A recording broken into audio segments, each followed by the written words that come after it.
Au moment où j'ai franchi la porte du bureau de mon commandant et que j'ai vu le vieil homme du restaurant, assis là, dans un uniforme parfaitement repassé avec 4 étoiles sur les épaules, ma première pensée a été que je m'étais trompée de pièce.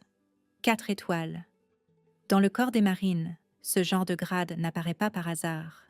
Mon commandant se tenait à côté de son bureau, inhabituellement silencieux, me regardant avec ce genre d'expression qui vous noue l'estomac avant même que quiconque ne prononce un mot. Le vieil homme m'a regardé calmement, les mêmes yeux tranquilles dont je me souvenais 2 semaines plus tôt. Et c'est là qu'il a prononcé mon nom, Caporal Harris. Entendre son nom prononcé avec la voix d'un général 4 étoiles n'est pas quelque chose que l'on oublie. Mais pour comprendre comment j'en suis arrivé là, debout, raide, dans un bureau du quartier général à Norfolk, me demandant si ma carrière était sur le point de se terminer, il faut remonter à un mardi soir pluvieux, 2 semaines plus tôt.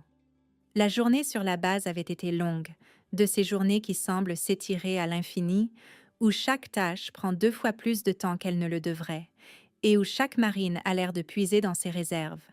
J'étais affectée à la base du corps des Marines près de Norfolk, en Virginie. Et cette journée-là n'avait été que du travail logistique, des vérifications d'inventaire, des inspections d'équipement et des piles de paperasse bien plus hautes qu'elles n'auraient dû l'être. Au moment où j'ai enfin pointé pour la fin de la journée, le ciel avait déjà pris cette couleur gris terne qui annonçait la pluie. Comme prévu, le temps que je m'engage sur la route devant les portes de la base, la pluie avait commencé à tomber. Rien de dramatique, juste une bruine côtière régulière qui faisait briller l'asphalte sous les phares. Je n'étais pas encore prête à rentrer chez moi. Certains soirs, on a juste besoin d'un endroit calme pour s'asseoir quelques minutes avant de faire le reste du trajet. Il y a un petit restaurant à environ 10 minutes de la base où s'arrêtent beaucoup de militaires. Rien d'extravagant. Un endroit qui était là bien avant que je rejoigne le corps. L'enseigne à l'avant clignote un peu. Le café y est assez fort pour réveiller un mort. Et les banquettes ont ce vieux vinyle rouge craquelé qui colle à l'uniforme si on reste assis trop longtemps. Mais l'endroit semble familier, confortable. Je suis entrée sur le parking et je me suis garée à côté de quelques pick-up et d'une vieille berline qui avait probablement connu de meilleures décennies. À l'intérieur, le restaurant sentait la graisse de bacon et le café frais.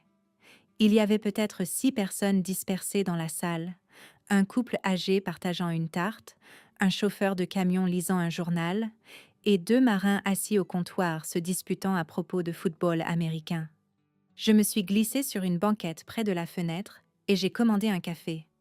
La serveuse, Linda, travaillait là depuis des années et connaissait la moitié des Marines qui passaient par là. « Longue journée » a-t-elle demandé en me servant. « Ne le sont-elles pas toutes » ai-je répondu. Elle a souri comme le font les gens qui ont entendu cette réponse 1 millier de fois. Pendant que j'étais assise là, me réchauffant les mains autour du mug, j'ai remarqué un homme plus âgé, debout à la caisse, près du comptoir. Il portait une casquette délavée de vétéran du Vietnam, le genre qu'on voit beaucoup autour de Norfolk. La visière était ramollie par des années d'utilisation. Il avait la posture de quelqu'un qui avait passé sa vie à se tenir droit, même si ses épaules commençaient à se courber avec l'âge. Linda lui parlait doucement. Au début, je n'y ai pas prêté beaucoup d'attention, mais je l'ai ensuite entendu dire quelque chose qui m'a fait lever les yeux. « Monsieur, je suis désolée. On dirait que la carte n'est pas passée. » L'homme s'est arrêté, ni en colère, ni vraiment embarrassé, juste immobile, comme quelqu'un qui essaie de digérer un petit désagrément soudainement devenu public. Il a fouillé dans sa veste et a ressorti la carte, l'examinant comme si les chiffres avaient peut-être changé depuis la dernière fois qu'il l'avait regardée. Linda a réessayé la machine. La petite imprimante à reçu a bourdonné. Elle a secoué la tête. « Je suis désolée, monsieur. » La salle était devenue juste assez silencieuse pour que les gens le remarquent. Personne n'a rien dit, mais on pouvait sentir l'attention se déplacer. Le vieil homme a laissé échapper un lent soupir. « Eh bien » a-t-il dit calmement. « Je suppose que ce sont des choses qui arrivent. » Il a cherché son portefeuille à nouveau. Je pouvais le voir d'où j'étais assise. Vide, à l'exception de quelques billets pliés qui ne suffisaient clairement pas. Ce moment, juste cette petite pause, a suffi. Je me suis levée, Je me suis approchée du comptoir et j'ai sorti ma propre carte. « Mettez ça sur la mienne », ai-je dit à Linda. Le vieil homme s'est tourné vers moi. « Vous n'avez pas à faire ça », a-t-il dit. « C'est bon », ai-je répondu. Linda a encaissé avant que la conversation ne puisse se transformer en dispute. Le vieil homme m'a observé pendant une seconde. De près, je pouvais voir les rides sur son visage, le genre de rides creusées par des décennies de météo et d'expérience. « Vous êtes un marine » a-t-il demandé. « Oui, monsieur. » Il a hoché la tête lentement. « Eh bien, merci. » Sa voix portait le poids tranquille de quelqu'un qui avait passé la majeure partie de sa vie à choisir ses mots avec soin. Je n'en ai pas fait toute une histoire. « Je ne fais que rendre l'appareil », ai-je dit. Il a légèrement penché la tête. « L'appareil » ? « Les vétérans veillent les uns sur les autres », ai-je répondu. Il a réfléchi à cela. Puis, il a souri. Pas un grand sourire, juste assez pour montrer qu'il comprenait. « Eh bien, » a-t-il dit, « j'apprécie. » J'ai payé l'addition et j'ai pris mon café à emporter. J'étais à mi-chemin de la porte quand il a repris la parole. « Marine ?» Je me suis retournée. « Oui, monsieur ?» Il m'a regardé un instant, comme s'il mémorisait mon visage. Puis il a posé la seule question qui allait revenir me hanter 2 semaines plus tard. « Quel est votre nom ?»« Caporal Emily Harris », ai-je dit. Il a hoché la tête une fois. « Ravi de vous rencontrer, Caporal Harris. » Puis je suis sortie sous la pluie. Sur le coup, cela m'a semblé n'être qu'un petit détail. Juste un vétéran qui en aide un autre. Je suis rentrée chez moi ce soir-là en pensant aux rapports d'équipement et aux inspections du matin, pas au vieil homme tranquille du restaurant. Et certainement pas à la façon dont, 2 semaines plus tard, j'allais entrer au quartier général et voir ce même homme assis derrière le bureau de mon commandant, portant l'uniforme d'un général 4 étoiles. À cet instant, debout dans ce bureau, une seule pensée a traversé mon esprit. Dans quoi diable m'étais-je fourrée ? Me retrouver devant un général 4 étoiles qui connaissait mon nom était le dernier endroit où je m'attendais à être ce matin-là. Mais la vérité, c'est qu'au moment où je suis entrée au quartier général ce jour-là, je m'attendais déjà à quelque chose de grave. Juste pas à ce genre de gravité. 2 semaines plus tôt, après l'incident du restaurant, la vie avait repris son cours normal sur une base du corps des Marines, ce qui veut dire occupée, bruyante et parfois misérable. La pluie s'était dissipée le lendemain matin, et Norfolk s'était réveillé avec l'une de ces journées froides de la côte où le vent transperce votre uniforme comme s'il avait une rancune personnelle. Je suis arrivée sur la base avant le lever du soleil. Un café à la main, j'ai rejoint la file ininterrompue de Marines qui passèrent les portes. Les rassemblements matinaux sont prévisibles. Le bruit des bottes sur le bitume, les moteurs qui tournent au ralenti, les ordres qui sont transmis. On trouve son rythme sans y penser. Cette matinée a commencé comme n'importe quelle autre. Mais elle ne l'est pas restée, car c'était la même semaine où le major Daniel Whittaker a pris la direction des opérations dans notre unité. Chaque base a cet officier avec une réputation. Celui dont on parle à voix basse au réfectoire. Celui dont les Marines s'avertissent mutuellement quand un petit nouveau débarque. Whittaker avait déjà cette réputation. Il avait été transféré d'un autre commandement, et en quelques jours, les histoires ont commencé à circuler. Un arriviste qui aime plus la paperasse que les gens. Faites attention avec lui. Au début, je n'y ai pas prêté grande attention. Chaque commandement a ses rumeurs. On apprend vite à ne pas toutes les croire. Mais en l'espace de quelques jours, il est devenu évident que les rumeurs n'étaient pas exagérées.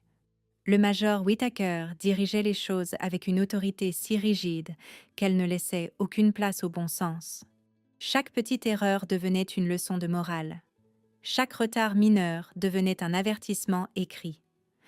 Un après-midi, lors d'une inspection de maintenance, un caporal suppléant de mon unité a mal lu une liste de contrôle. Rien de dangereux, rien d'inhabituel même.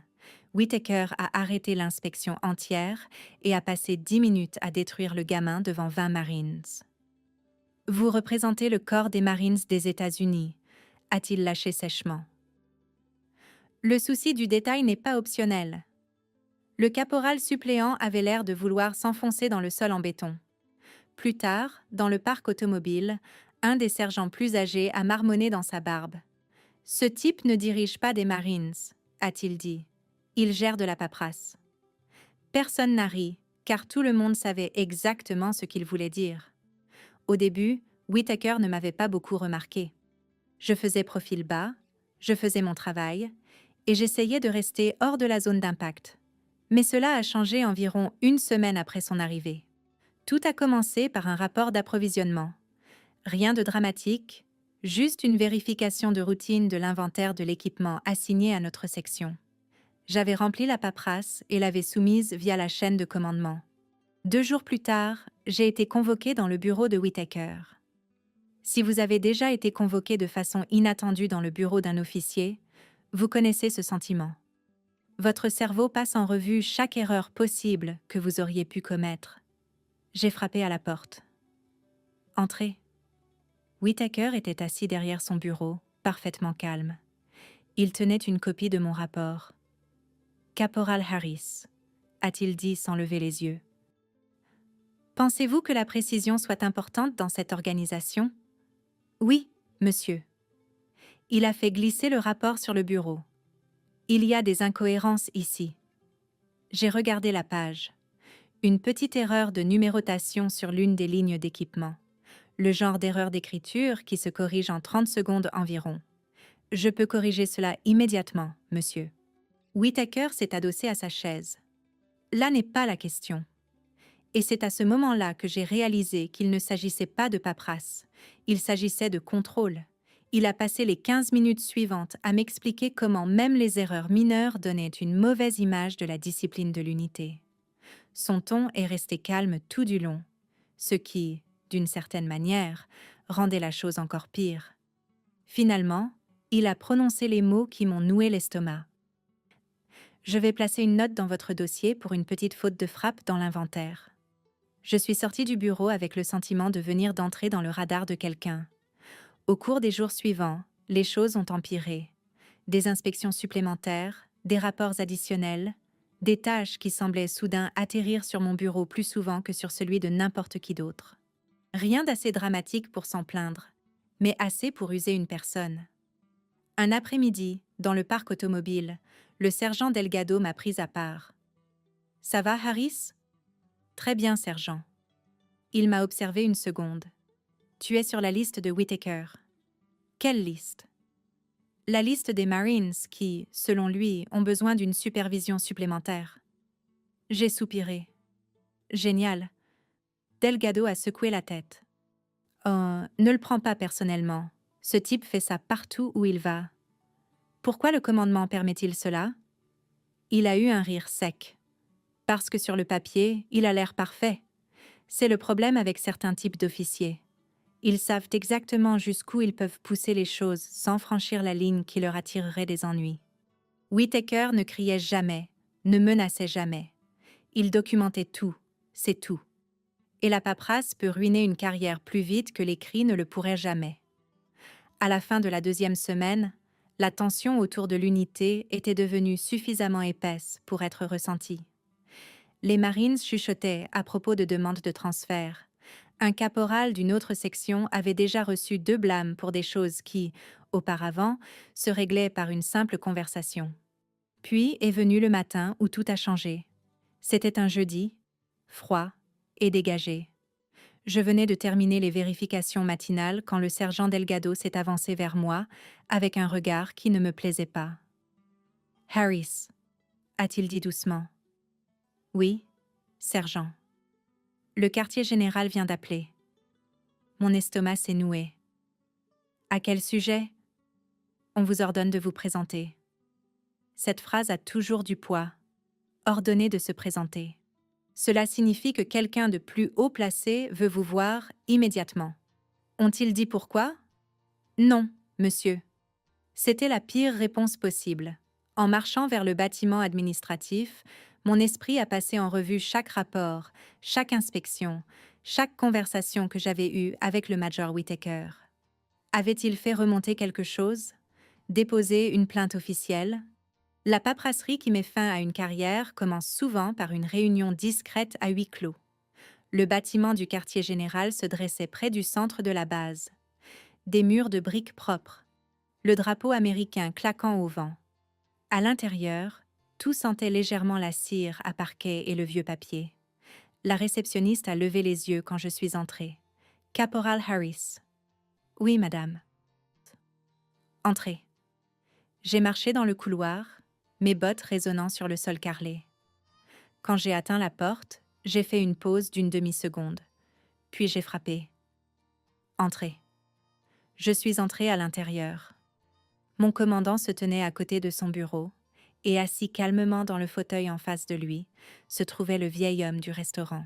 Sauf que cette fois, il portait un uniforme de cérémonie du corps des marines parfaitement repassé, 4 étoiles sur les épaules, et soudain, l'histoire d'un dîner tranquille 2 semaines plus tôt ne semblait plus si simple. Quand on est caporal dans le corps des marines, on apprend tôt que franchir la porte du quartier général signifie généralement l'une de ces deux choses. Soit quelqu'un d'important veut vous féliciter, soit quelqu'un d'important veut ruiner votre journée. Debout dans l'encadrement de la porte, dévisageant le vieil homme du restaurant portant maintenant 4 étoiles sur les épaules, je n'avais absolument aucune idée de laquelle des deux options ce serait. Mon commandant s'est raclé la gorge. Caporal Harris, entrez et fermez la porte. Je me suis avancée en essayant très fort de ne pas dévisager l'homme. De près, les détails étaient impossibles à manquer. L'uniforme était immaculé. 4 étoiles en argent reposaient proprement sur chaque épaulette. Des rangées de rubans couvraient le côté gauche de sa poitrine. Avant même que quiconque ne prononce son nom, je n'avais aucun doute. Cet homme n'était pas seulement un général. Il était l'un des officiers les plus hauts gradés de tout le corps des Marines, le genre d'homme dont les décisions façonnent la vie de milliers de Marines. Et 2 semaines plus tôt, je lui avais payé une assiette d'œufs et un café dans un restaurant en bord de route. Je me suis mise au garde-à-vous. Caporal Emily Harris, au rapport comme ordonné, monsieur. Le général m'a étudié pendant un instant. Puis, il a légèrement souri. C'était la même expression calme dont je me souvenais au restaurant. « Repos, caporal », a-t-il dit. Sa voix portait l'autorité tranquille de quelqu'un qui avait passé des décennies à donner des ordres. Je me suis légèrement détendue, bien que mon cœur battait toujours plus fort que d'habitude. Mon commandant a fait un geste vers la chaise en face du général. « Asseyez-vous, Harris. » Cela seul était inhabituel. Les marines subalternes ne s'assoient généralement pas lors de réunions avec des généraux. Je me suis assise prudemment en essayant de garder le dos bien droit. Le général s'est légèrement adossé à son fauteuil. « Caporal Harris », a-t-il dit. « Me reconnaissez-vous » Il ne semblait pas y avoir d'intérêt à prétendre le contraire. « Oui, monsieur. » Il a haussé un sourcil. « D'où » ? « Du restaurant à l'extérieur de Norfolk, monsieur. » Une lueur d'amusement a traversé son visage. « C'est exact. » Mon commandant a croisé les bras. « Général Robert Wittmann », a-t-il dit, comme si je ne le savais pas déjà. Le nom m'a frappé immédiatement. Wittmann était une légende dans le corps.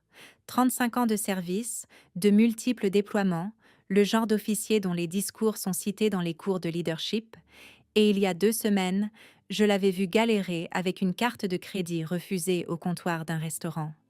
Mon cerveau essayait encore d'assimiler la situation quand il a repris la parole. « Vous êtes parti plutôt rapidement ce soir-là. »« Oui, monsieur. »« Pourquoi ?» La question m'a prise au dépourvu. J'ai légèrement haussé les épaules. « Cela ne me semblait pas être grand-chose, monsieur. » Le général a penché la tête. « Offrir le dîner à un inconnu n'est pas grand-chose ? » Non, monsieur. Il avait l'air sincèrement curieux maintenant. Pourquoi pas ? J'ai pris une inspiration. Parce que c'était un vétéran, monsieur. Les yeux du général sont restés fixés sur les miens. Et cela suffisait ? Oui, monsieur. Mon commandant s'est légèrement décalé à côté de son bureau, observant le déroulement de la conversation. Le général a hoché la tête lentement. C'est intéressant. Il a tendu la main et a pris un petit dossier sur le bureau. Je me déplace dans différentes bases plusieurs fois par an, a-t-il dit calmement, parfois officiellement, parfois discrètement. Il a tapoté légèrement le dossier. Je préfère voir comment les choses fonctionnent quand les gens ne savent pas qui je suis. La réalité a commencé à s'installer. Le restaurant n'avait pas été un accident. C'était de l'observation. Vous étiez en train d'évaluer la base, monsieur ? Ai-je demandé prudemment. D'une certaine manière. Il a ouvert le dossier. À l'intérieur se trouvaient plusieurs documents imprimés, des rapports de personnel, des évaluations d'unités et autre chose. Mon nom. J'ai senti mon estomac se nouer. Caporal Harris, a-t-il dit. Connaissez-vous le major Daniel Whittaker? Oui, monsieur. Mon commandant a laissé échapper un lent soupir. Le général a observé de près ma réaction. Comment décririez-vous vos interactions avec lui? Cette question avait du poids. Dans le corps des Marines, on ne critique pas un officier à la légère, surtout pas devant un général 4 étoiles, mais l'expression de Whitman n'était pas hostile. Elle était patiente, comme celle de quelqu'un qui attendait sincèrement une réponse honnête. J'ai choisi mes mots avec soin. Professionnel, ce monsieur. Le général a légèrement souri. C'est une réponse très diplomatique. Mon commandant a finalement pris la parole. Harris, c'est une affaire interne. Parlez librement. J'ai hésité un instant, puis j'ai répondu honnêtement. Monsieur, le major Whittaker a été extrêmement strict en matière de discipline administrative. Whitman a hoché la tête. Oui, j'ai lu les rapports. Il a fait glisser un des papiers sur le bureau. C'était la note disciplinaire que Whittaker avait placée dans mon dossier pour la faute de frappe dans l'inventaire. Le général l'a regardé pendant un long moment, puis il a posé une question simple. Pensez-vous que ce rapport reflète fidèlement vos performances? J'ai dégluti. Non, monsieur. Whitman s'est de nouveau adossé à son fauteuil. C'est ce que je soupçonnais. Le silence s'est installé dans la pièce. Par la fenêtre du bureau, je pouvais voir des Marines traverser la cour de la base. La vie normale continuait comme si rien d'inhabituel ne se passait. À l'intérieur de la pièce, l'atmosphère était très différente. Finalement, le général a fermé le dossier. « Caporal Harris, » a-t-il dit calmement, « vous êtes ici aujourd'hui pour 2 raisons. » J'ai attendu. « Premièrement, » a-t-il dit, « je voulais vous remercier pour votre gentillesse au restaurant. » J'ai sillé. « Monsieur, vous avez aidé quelqu'un qui semblait être un vétéran âgé traversant un moment difficile. » Oui, monsieur. Et vous l'avez fait discrètement, sans chercher de reconnaissance. Cela me semblait être la bonne chose à faire, monsieur. Whitman a de nouveau hoché la tête. Cela m'en dit long sur votre caractère. Puis son ton a légèrement changé. Mais ce n'est pas la seule raison de votre présence ici. Mon rythme cardiaque s'est de nouveau accéléré. Le général s'est tourné vers mon commandant. Le major Whittaker est-il arrivé? D'une minute à l'autre, a répondu mon commandant. Whitman a croisé les mains sur le bureau. Bien. J'ai ressenti un frisson soudain, car l'expression sur le visage du général avait changé. Elle était toujours calme, toujours contrôlée. Mais maintenant, il y avait autre chose derrière, de la détermination. Et soudain, j'ai eu la forte intuition que cette réunion n'avait pas grand-chose à voir avec une addition de restaurant. On a frappé à la porte. Mon commandant a lancé « Entrez !» La porte s'est ouverte.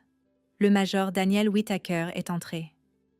Il s'est arrêté dès qu'il a vu le général. Sa posture confiante s'est raidie instantanément.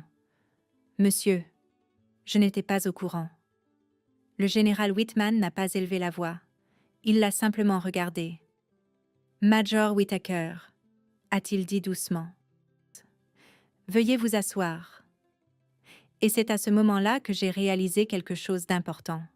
Cette réunion avait été planifiée très soigneusement et quelqu'un dans cette pièce était sur le point de passer un très mauvais quart d'heure. Le major Whittaker ne s'est pas assis tout de suite.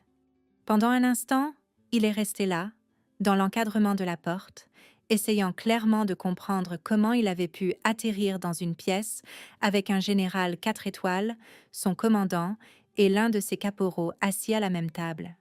L'assurance qu'il affichait normalement sur la base s'était évanouie presque instantanément.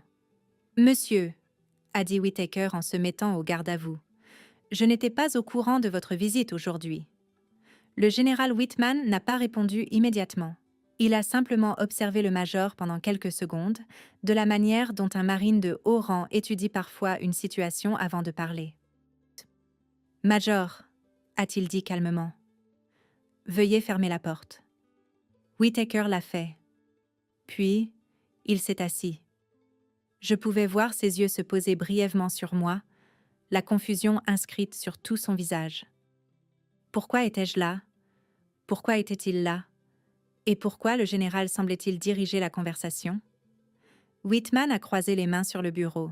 « Major Whittaker. » Il a dit « Depuis combien de temps êtes-vous affecté à cette base? » « 3 semaines, Sen, monsieur. » « Et avant cela, Camp Pendleton, monsieur. » Whitman a hoché la tête lentement.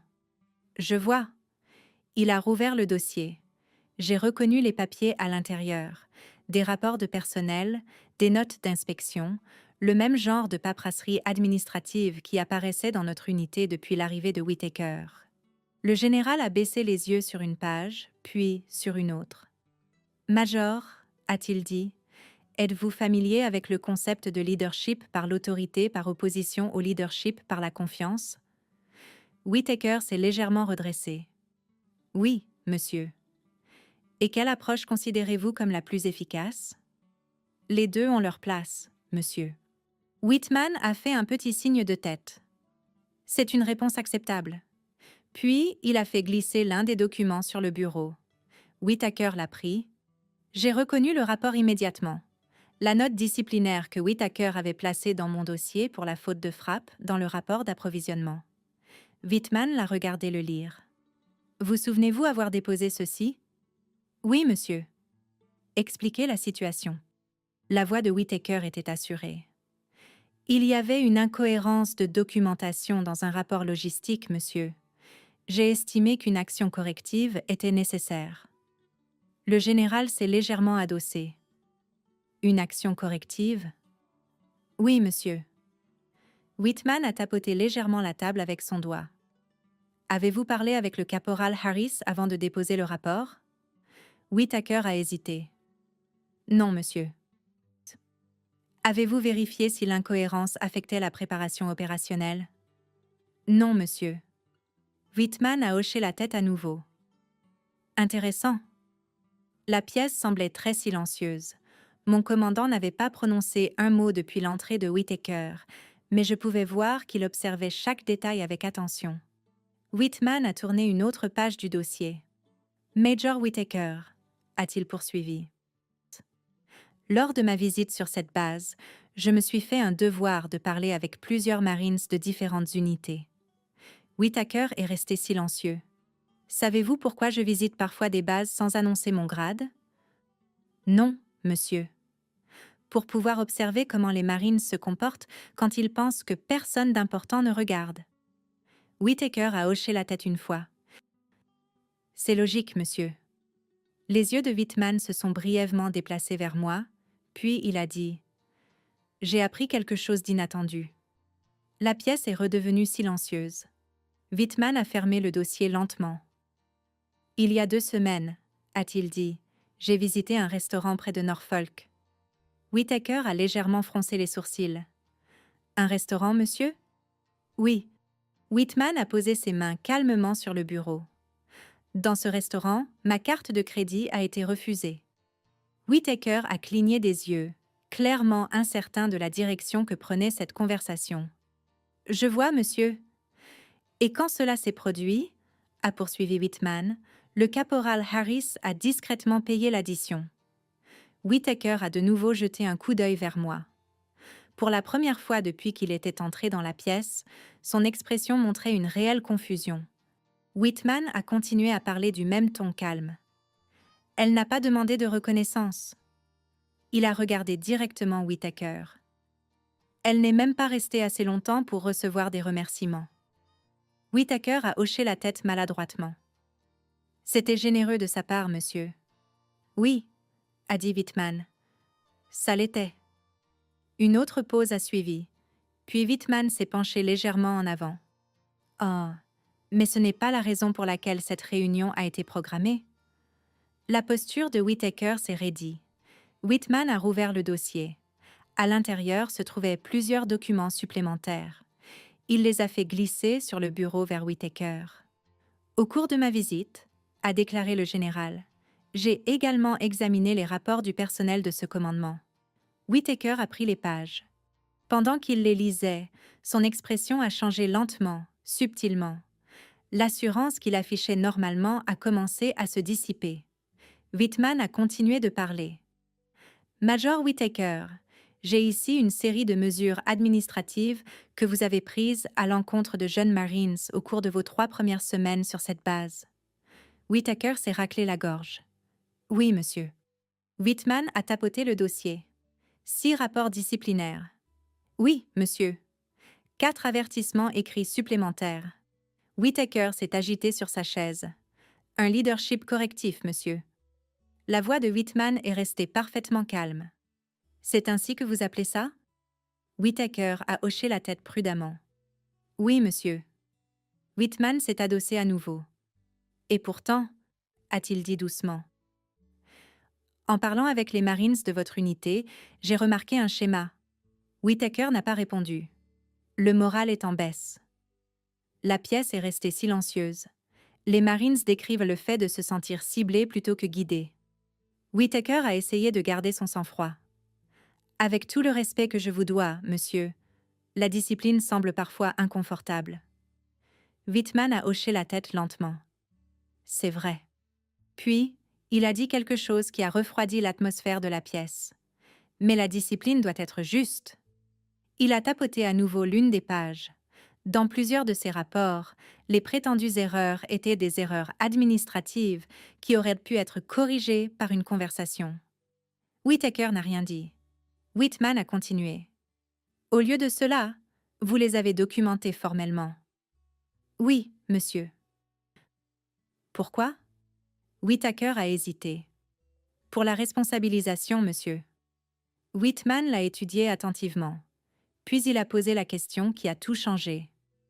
Major Whittaker, avez-vous jamais considéré que le leadership pourrait impliquer de protéger les Marines sous votre commandement plutôt que de documenter leurs erreurs? Whittaker a ouvert la bouche, l'a refermée. Le général a croisé de nouveau les mains. J'ai passé 35 ans dans le corps des Marines, a dit Whitman calmement. J'ai commandé des unités dans des zones de combat tout comme sur des bases d'entraînement. Il a fait une pause. Et pendant ce temps, j'ai appris quelque chose d'important. La pièce était si silencieuse que je pouvais entendre le faible bourdonnement de la bouche de climatisation. La voix de Whitman est restée assurée. On peut mesurer le leadership de bien des manières. Il a regardé directement Whittaker, mais l'un des indicateurs les plus clairs est la façon dont vos Marines se sentent quand vous entrez dans la pièce. Le visage de Whittaker avait visiblement pâli. Whitman a fermé le dossier. Major Whittaker. Il a dit « Nous allons discuter de votre style de leadership en détail. » Il a fait un signe de tête vers mon commandant. « Et nous allons le faire tout de suite. » Whittaker a dégluti, car à ce moment-là, c'est devenu clair pour tout le monde dans la pièce. Cette réunion n'était pas une évaluation, c'était une enquête. Et la gentillesse discrète manifestée dans un restaurant 2 semaines plus tôt avait simplement ouvert la porte pour que la vérité éclate. Le major Whittaker s'était toujours comporté avec l'assurance calme d'un homme qui croyait que le système jouait en sa faveur. Mais assis en face du général Whitman ce matin-là, cette assurance s'estompait rapidement.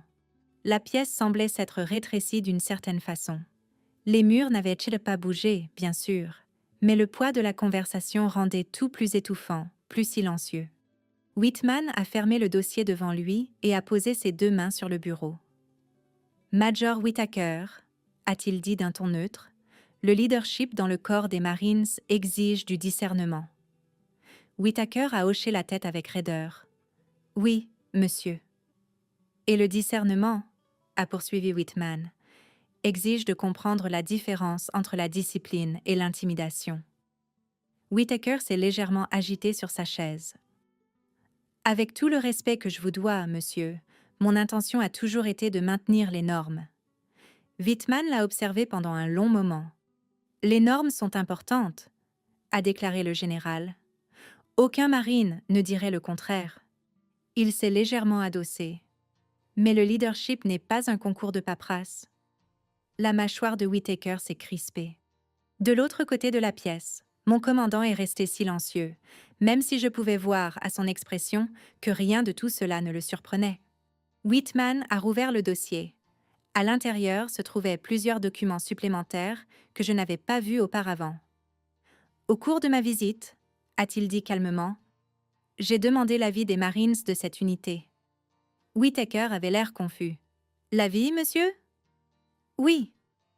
Whitman a fait glisser plusieurs papiers sur le bureau, des déclarations anonymes. Whittaker les a pris lentement. Je pouvais voir la tension dans ses épaules alors qu'il commençait à lire. Les déclarations n'étaient pas longues, juste quelques paragraphes chacune, mais le message était clair. Des Marines décrivant des rapports disciplinaires inutiles, des erreurs mineures transformées en avertissements formels, un style de leadership davantage axé sur la documentation que sur le mentorat. Whitman a laissé le silence s'étirer pendant que Whittaker lisait. Au bout d'une minute, le major a posé les papiers. « Monsieur », a-t-il dit prudemment, « les Marines comprennent parfois mal le leadership strict. » Whitman a fait un léger signe de tête. « C'est possible. » Puis, il a tapoté une autre page du dossier. « Ceci est le 4e rapport que vous avez déposé ce mois-ci contre de jeunes Marines pour des erreurs d'écriture. » Whittaker n'a pas répondu. Whitman a continué. Pensez-vous que les Marines développent de la confiance quand chaque petite erreur devient un document officiel? Whittaker a hésité. Monsieur, la discipline doit être maintenue. La voix de Whitman est restée calme. Oui. Puis il s'est penché légèrement en avant. Mais la discipline n'est pas la même chose que la peur. Ces mots se sont installés dans la pièce comme un poids. Whitman a brièvement tourné son attention vers moi. Caporal Harris. Oui, monsieur. Avant que ce rapport ne soit déposé, aviez-vous reçu un quelconque avertissement verbal concernant l'incohérence d'approvisionnement? Non, monsieur. Whitman a hoché la tête. Puis, il a de nouveau regardé Whittaker. En 35 ans de service, a dit doucement le général, j'ai appris quelque chose sur le leadership. Whittaker a attendu. Les unités les plus fortes ne sont pas celles où les Marines ont peur de leurs officiers. Il a fait une pause. Ce sont celles où les Marines leur font confiance. Le sang-froid de Whittaker s'effritait maintenant. Avec tout le respect que je vous dois, monsieur, je pense que mon leadership a été approprié. Whitman l'a étudié attentivement. Approprié? Oui, monsieur. Whitman a fermé le dossier une nouvelle fois. Major Whittaker, a-t-il dit, j'ai également examiné vos évaluations de commandement précédents. Whittaker a cligné des yeux. Mes évaluations, monsieur? Oui. Whitman a fait glisser un autre document en avant. Ceci vient de votre dernière affectation à Camp Pendleton. Whittaker l'a pris. Les couleurs ont légèrement quitté son visage alors qu'il le lisait. Whitman a parlé doucement. Votre précédent commandant a noté des inquiétudes quant à votre tendance à vous appuyer fortement sur la discipline administrative. Whittaker a levé les yeux. Cela a été réglé, monsieur. Whitman a hoché la tête. Oui, ça l'a été.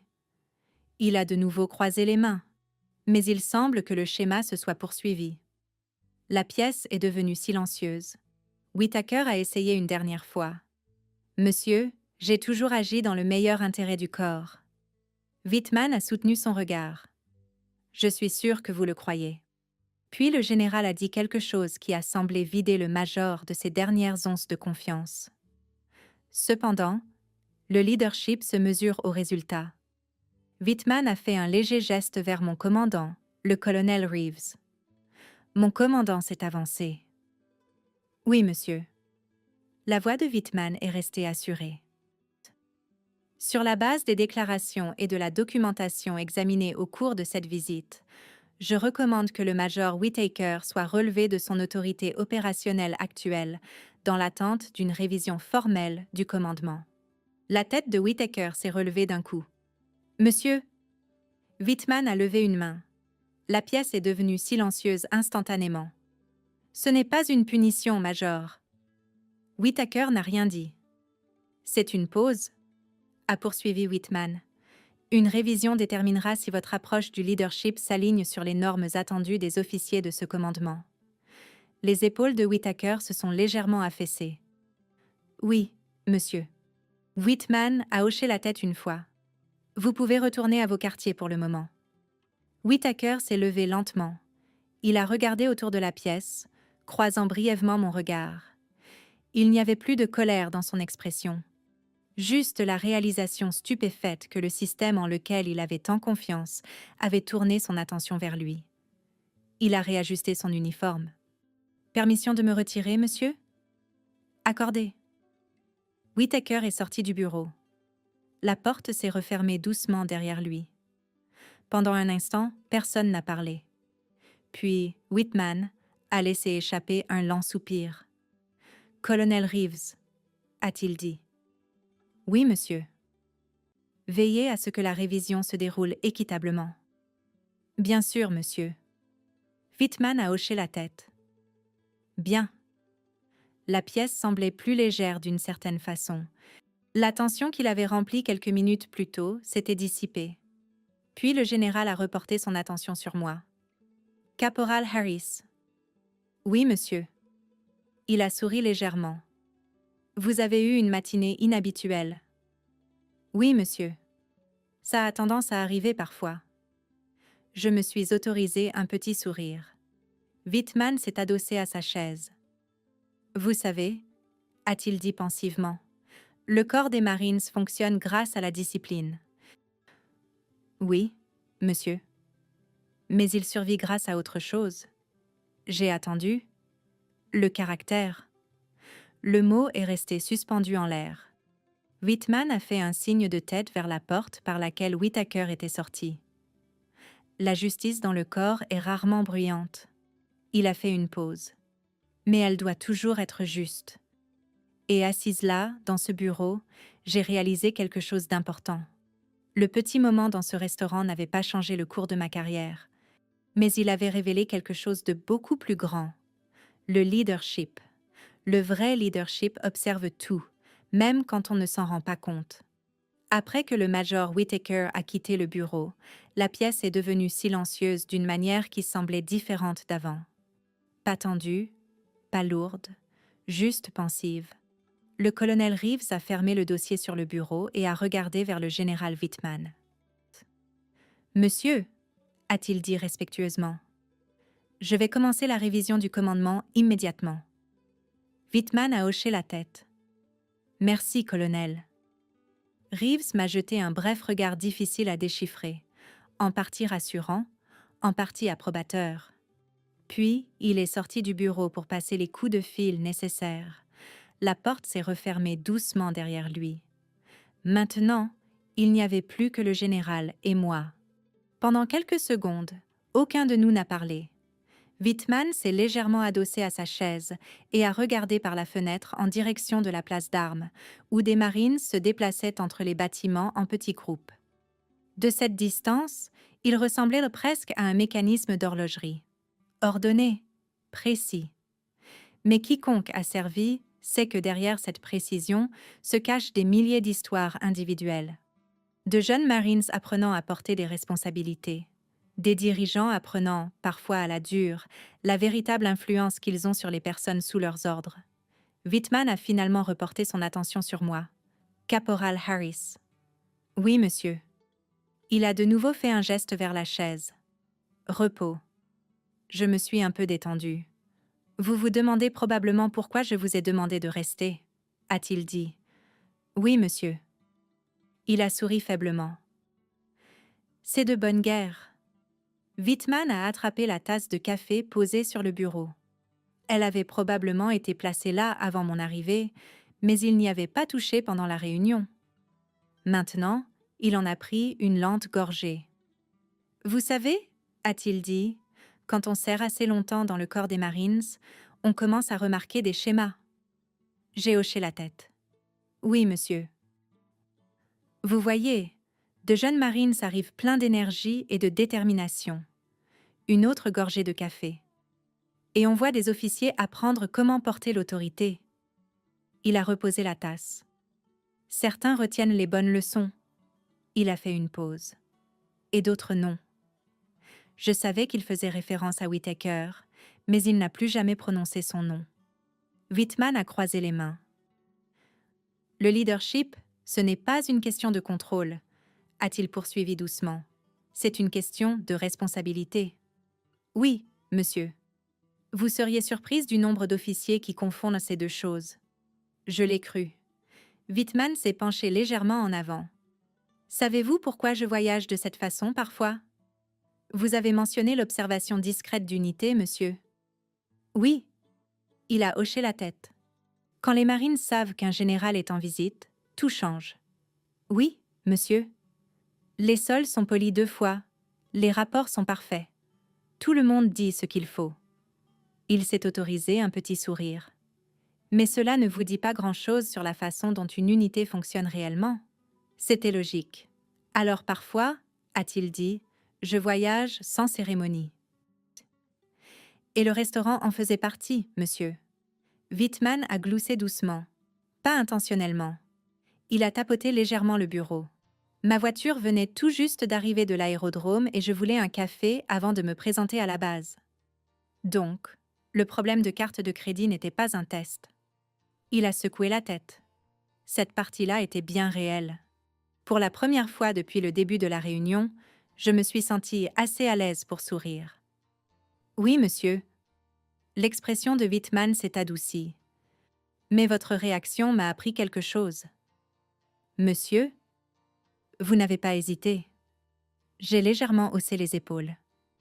Cela semblait être la bonne chose à faire. C'est exactement ça. Whitman s'est adossé à nouveau.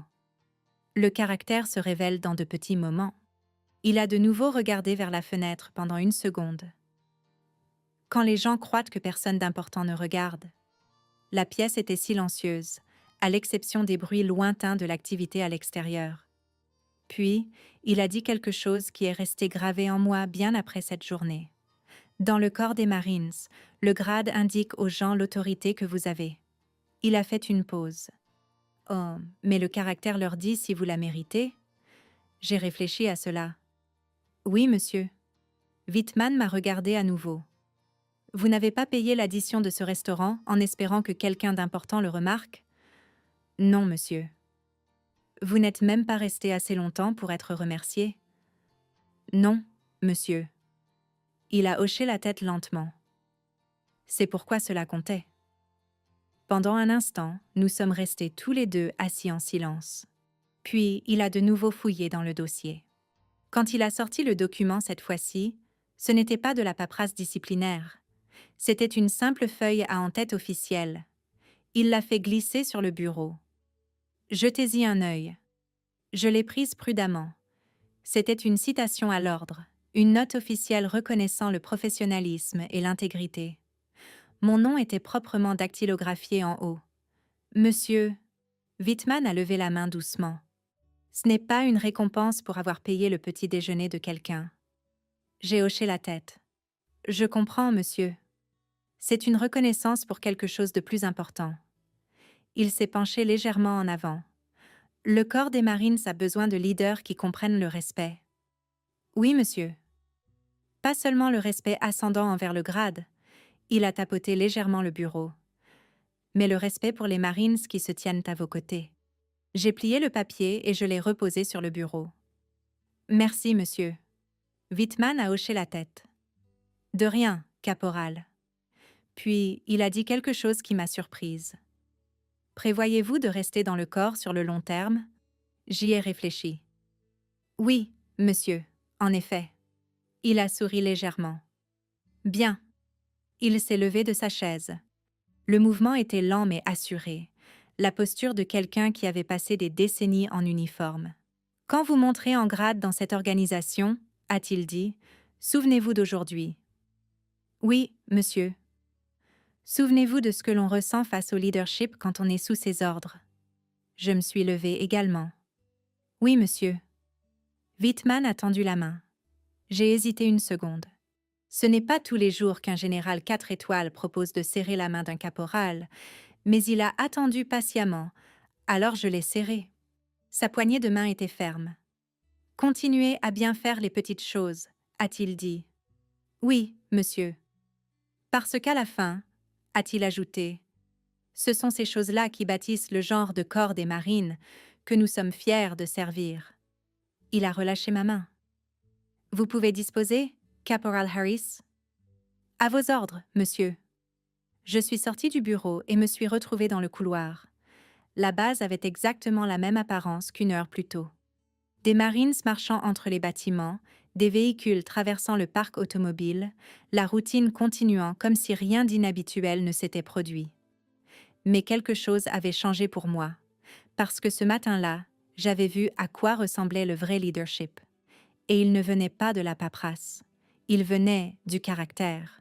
Quelques semaines plus tard, je me suis retrouvée à rouler sur la même route à la sortie de Norfolk. C'était la fin de l'après-midi cette fois-ci, pas le soir, et le ciel était dégagé au lieu d'être pluvieux. Le genre de journée côtière de Virginie où l'air sent légèrement le sel et où le vent venant de la baie est juste assez frais pour vous réveiller. La base du corps des Marines derrière moi tournait à plein régime comme toujours. Horaires d'entraînement, inspections, camions de ravitaillement entrant et sortant. Mais les choses avaient changé discrètement depuis ce matin-là au quartier général. Le major Whittaker n'est jamais revenu dans notre unité. La révision du commandement s'est déroulée rapidement, bien que la plupart des détails soient restés à huis clos, là où ils devaient être.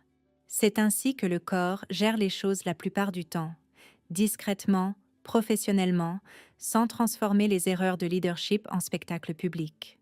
Tout ce que les gens avaient vraiment besoin de savoir, c'est qu'un nouvel officier des opérations avait pris le relais et que l'atmosphère autour de l'unité avait changé presque du jour au lendemain. Les Marines travaillaient toujours dur, les normes étaient toujours élevées. Mais la tension qui avait plané sur le parc automobile pendant des semaines avait disparu. Parfois, le leadership n'a pas besoin de grands discours. Parfois, il a juste besoin d'équité. Cet après-midi-là, je ne pensais à rien de tout cela. Je pensais à un café et à un petit restaurant avec des banquettes rouges craquelées et une enseigne clignotante à l'avant. J'ai donc tourné dans le même parking où je m'étais arrêtée 2 semaines avant que tout ne change. L'endroit avait exactement la même apparence. Quelques pick-up devant, une camionnette de livraison garée de travers près de l'entrée latérale. Et à travers la fenêtre, je pouvais voir Linda se déplacer entre les tables avec une cafetière à la main. Quand je suis entrée, l'odeur familière m'a frappée tout de suite. Le café, la graisse de bacon, les vieux sièges en vinyle réchauffés par des années d'utilisation. Linda a levé les yeux de derrière le comptoir et a fait un grand sourire. « Eh bien, ça alors ?» a-t-elle dit. Caporal Harris. « Oui, madame. » « Je ne vous ai pas vu depuis un moment. » « J'ai été occupée. » Elle a versé une tasse de café sans même demander.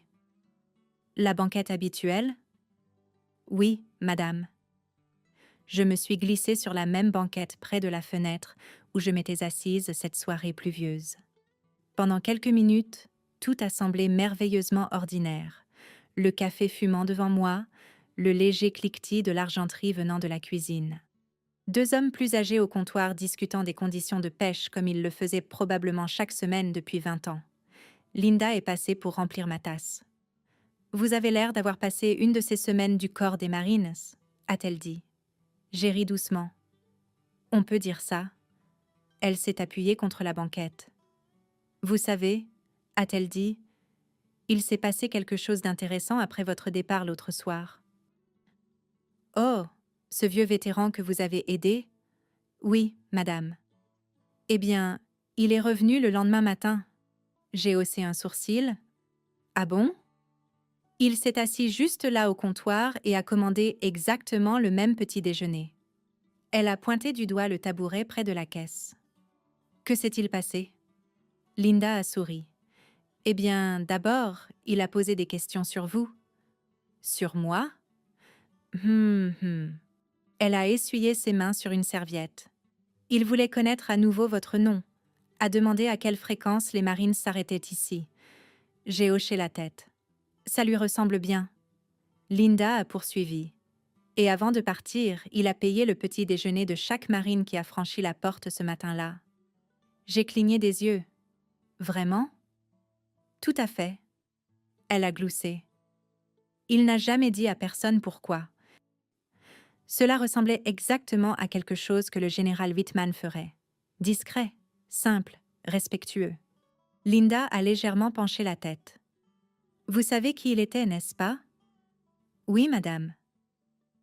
Eh bien, a-t-elle dit avec un sourire. Je l'ai deviné plus tard quand les informations ont parlé de la visite d'un général sur la base.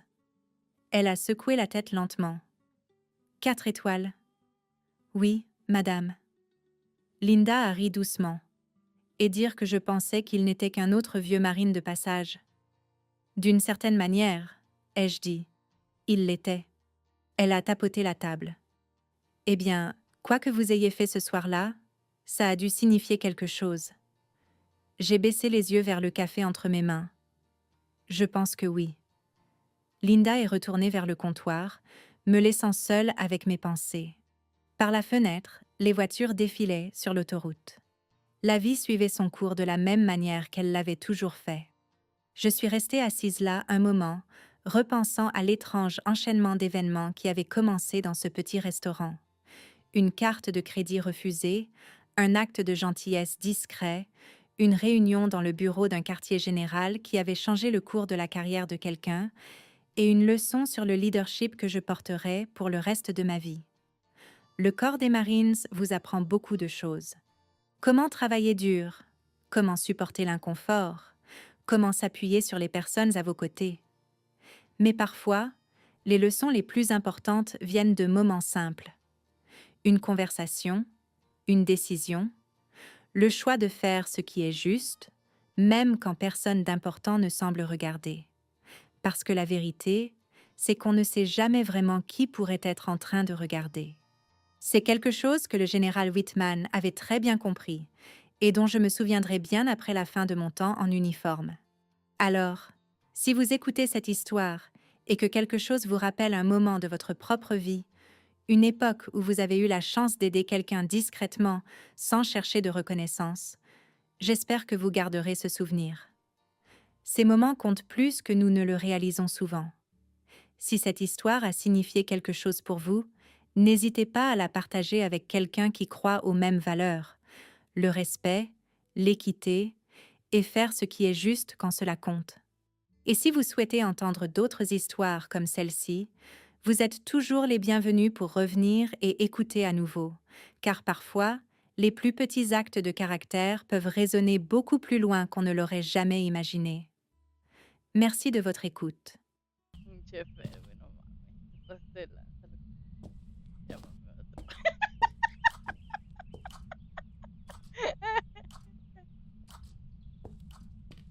No, nada, güey. ¿Ya subiste? Creo que está arriba.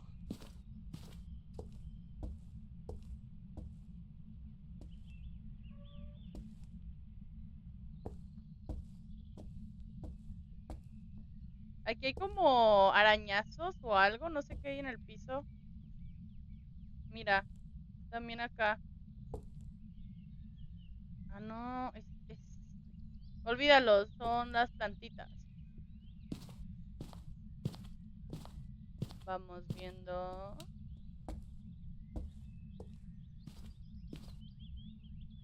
Órale, una espada. Ah, son coleccionistas. Coleccionista de canciones.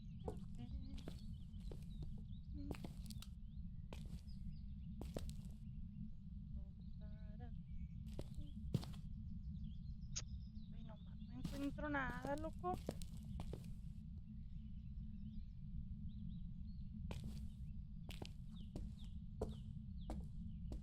Ay, aquí hay un ático, papi.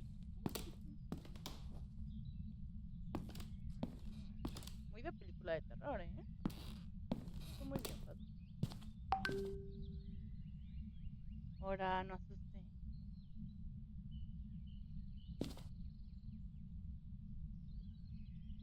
No Ya vi hice- donde te fantasma. ¿Dónde? En la habitación del... Voy para allá. No era aquí. Chale. Tenía mi esperanza de que fuera ahí.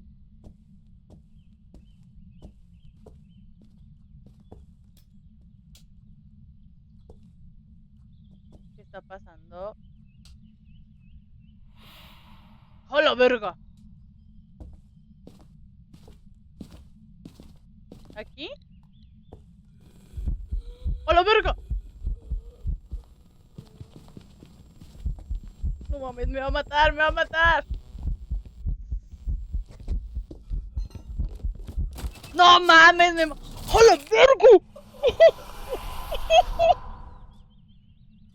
Me hizo caso Pasmo y todavía ni siquiera había escuchado. ¡A la verga, loco! Está bien perro. No mames, me mató bien chido, güey. ¡Uy, ese escalofrío me dio! Güey, me encantó. 10 de 10. Güey, te juro que era hasta la piel chinita se me puso. Uy, era lo que quería. Uy, ya quiero jugar en la noche.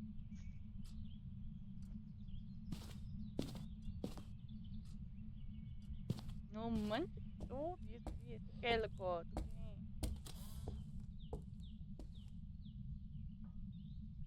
Imagina. Debe de haber un juego, yo me imagino que debe de haber un juego en el que tú puedes ser el fantasma y tú molestas a tus amigos. Debe de haber. ¿O no? A la roña no me he dado cuenta que ya eran 2:30. Ay, perdón, me dio hipo. Oigan, ya ves. Ay, ¿qué está pasando? Ah, ya ven que hice un Insta para, pues, redes, ¿no? Y haz de cuenta que, que subí pues, videos que ya he subido en Facebook y a TikTok, ¿no? El chiste es que un vato, desconozco quién, ¿por qué están llamando a su papá? Puso de que un GIF de un vato haciendo esto, literal, de bla, bla, bla, bla, bla. Y yo fue como ya saben que yo todo me tomo a cura, pues yo nada más le contesté un GIF que le hace, literal, es una niñita.